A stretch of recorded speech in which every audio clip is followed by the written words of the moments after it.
Thane station परिसरात बनावट placement आणि बेकायदेशीर शैक्षणिक संस्था थाटून विद्यार्थ्यांकडून पैसे उकळलेत.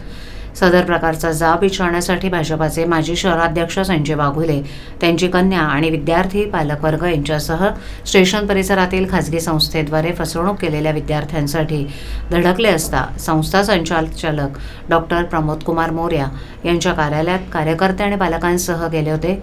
यात झालेल्या वादविवादानंतर नौपाडा पोलीस ठाण्यात तक्रारदार मोर्या यांनी भाजपाचे माजी शहराध्यक्ष संजय वाघुले, त्यांची कन्या आणि पालक कार्यकर्ते अशा 36 जणांच्या विरोधात बेकायदेशीर जमाव जमवून 22 लाख मागितल्याचा गुन्हा दाखल केलाय.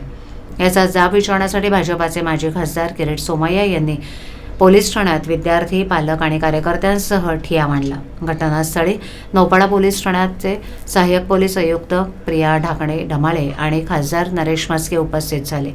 नौपाडा पोलिसांनी कुठलीही शहानिशा न करता अल्पवयीन मुलींवर आणि विद्यार्थिनींवर दाखल केलेल्या गुन्ह्याबाबत आक्षेप नोंदवत ठिय्या मांडून नौपाडा पोलीस ठाण्यात बसलेल्या भाजपा माजी खासदार किरीट सोमय्या यांनी नौपाडा पोलिसांच्या बाबत केंद्रीय आणि राज्य महिला आयोगाच्या रुपाली चाकणकर यांच्याशी मोबाईलवरून संपर्क साधत गुन्ह्याबाबत माहिती दिली. तसंच तक्रारीची प्रत मोबाईलवर पाठवत असल्याचं सांगितलं.